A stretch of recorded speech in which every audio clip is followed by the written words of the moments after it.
Hi, I'm Detective X. Shinto is the deep-rooted faith of the Japanese and is as old as Japan itself. Shinto gods are called kami.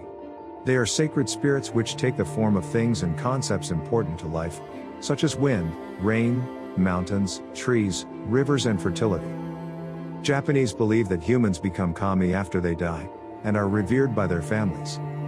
Today's case was coined as the vengeance of the spirit because of its supernatural twists.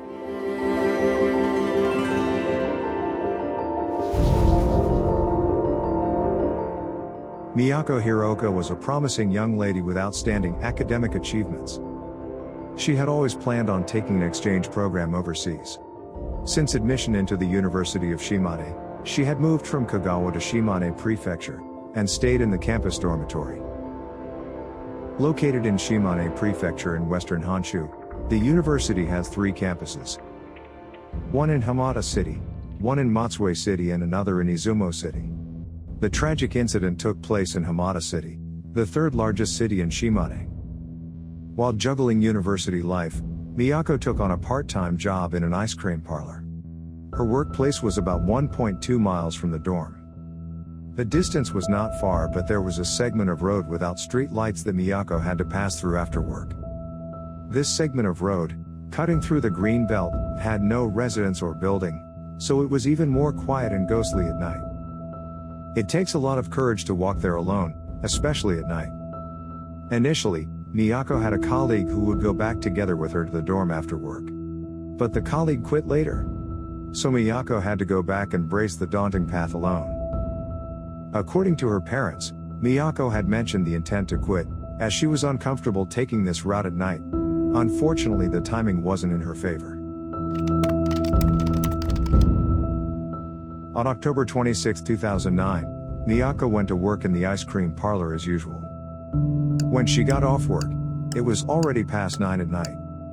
Other than taking a walk back, there was another alternative, which was to take a direct bus from Hamada bus station and drop off at the dorm. To scrimp on the bus fare, Miyako decided to walk back instead. Before leaving, she took a bag of garbage to dispose of on her way back. And this was the last time she was seen. On October 27th, Miyako's parents received a call from the ice cream parlor, asking why she did not report to work. Miyako's parents became even more concerned, as they too could not get hold of her since last night, given that they call each other daily. So the parents quickly contacted the university and checked if Miyako was in the dorm. But they were met with a terrifying response: Miyako did not return to the dorm last night. The parents made a police report right away.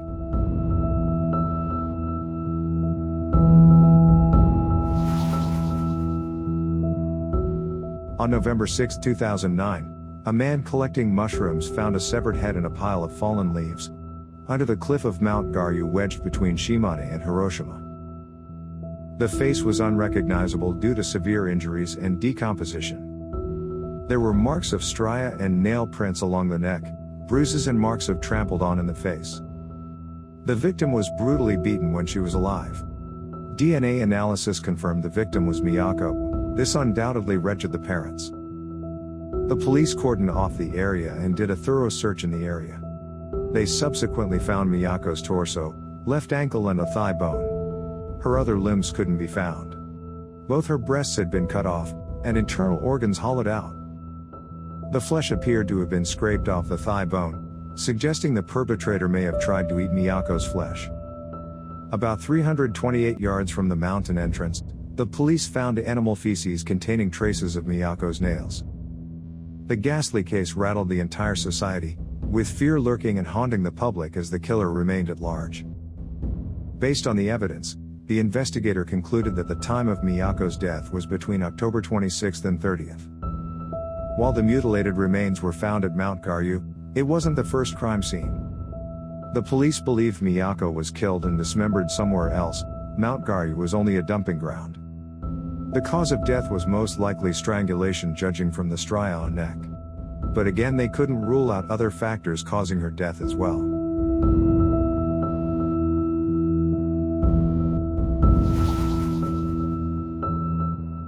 The police found traces of vinyl on Miyako, which was identified as the packaging wrap of the telephone directory. The suppliers of such material could be found in Miyoshi, Akitakata, Higashi Hiroshima, Kure, and Mihara.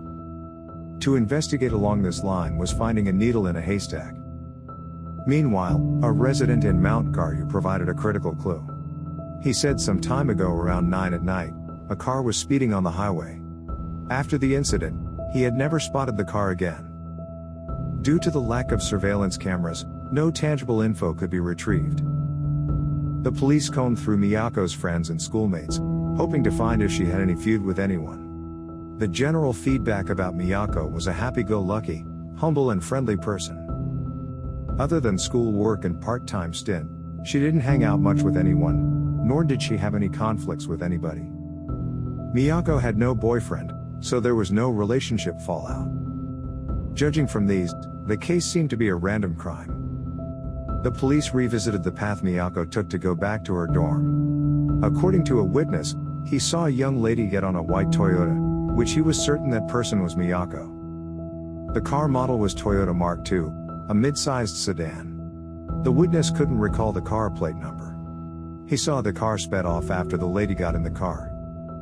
The ice cream parlor was operating in a shopping center. From the CCTV footage, at 9:16 p.m., Miyako was wearing a black and white striped top, carrying a garbage bag. This was the last time she was seen alive. There was a belt of forest between the shopping center and her dorm. The distance is 1.2 miles, with a small trail that cuts through the forest. Miyako usually took this track to go back to her dorm. It is particularly ghostly and deserted at night, as little street lights were installed and they were far apart in between. There was no CCTV installed in this area as well. According to a criminal psychologist, the crime wasn't premeditated. Instead, it was likely the perpetrator chanced upon Miyako and lured her to get in the car. They did a profiling based on the evidence found. The perpetrator was believed to be a male resident nearby, between 20 and 40 years old, and single.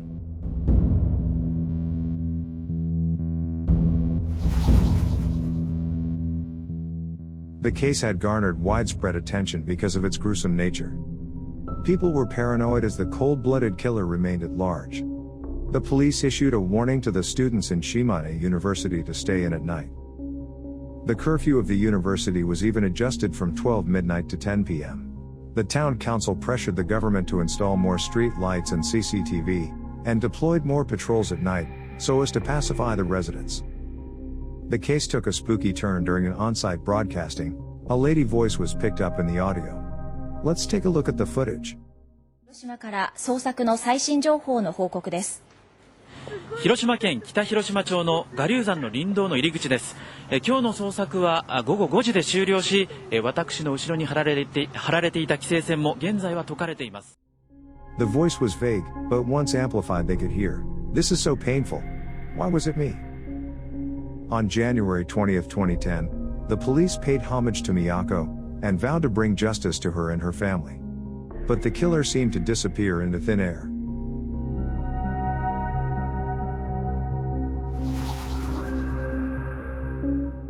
In the next 7 years, the police deployed 310,000 officers, handed out massive amount of flyers, offered monetary rewards of about $29,000 to anyone who could provide info that led to a suspect or closure of the case. In 2016, there was a breakthrough when sorting through sex-related offenses. The police found a suspect by the name of Yoshihiro Yano. Yano was born and raised in Yamaguchi Shimonoseki. His father owned a rice shop. His mother was providing laundry services. He had a younger brother. During his high school, he moved to Kitakyushu to study pre-U courses. His parents were particularly proud of this son, as he had been doing well academically with a seemingly bright future. However, this promising young man dropped out of university one day for no apparent reason, and returned to hometown afterwards. In 2004, he was sentenced to jail for 3 years and 6 months, for stalking and causing grievous hurt to a lady in Tokyo. He was released in May 2009. After returning to hometown, he found a job in a solar panel company as a sales executive. In view of his good sales results, the company stationed Yano and Shimane to be the sales in charge there. His in-charge area was close to the University of Shimane. Yano was 33 years old in year 2009, residing in Masuda, which is close to Hamada City. Based on the investigation, Yano took 2 days leave on November 6, 2009, which was the day Miyako's body was found. Together with his mom, he was driving back to hometown to pay homage to his late father. During the ride, the car suddenly broke out of fire on Chugaku Expressway. When the police got to the scene, they saw 2 charred bodies of Yano and his mom. There were no signs of wheels having slipped or the application of the brakes. According to witnesses, the car struck against the guardrail a few times, followed by smoke coming out from the hood. Soon after the car came to a halt, it started to burn by itself. Such traffic accidents would usually garner ample media attention. However, as the timing coincided with Miyako's case where all media's attention was on, the freak accident therefore faded into oblivion. 7 years after Miyako's incident, the police had a shocking find. Yano's car was seen at Mount Garyu on October 26. The police searched through Yano's residence in Masuda City. They found his camera and a USB drive. 57 deleted photos were recovered, which showed Miyako tied up in a bathtub. The stria on her neck was visible. In some photos, Yano's feet could be seen as well. One of the photos was the severed head of Miyako. Out of these 57 photos, around 40 were critical evidence to the case. Most likely due to the gruesome graphics, the police had never revealed the photos to the public.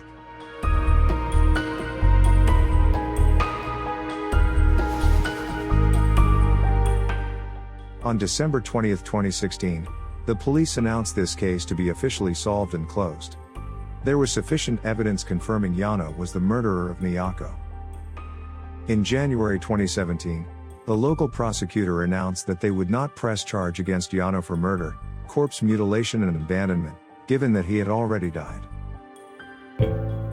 Miyako's incident finally had a much-needed closure for the bereaved family. Some theory suggests Yano's incident was merely a traffic accident, some thought it was a suicide out of guilty conscience. Most of all, many believe it was the vengeance of an angry spirit.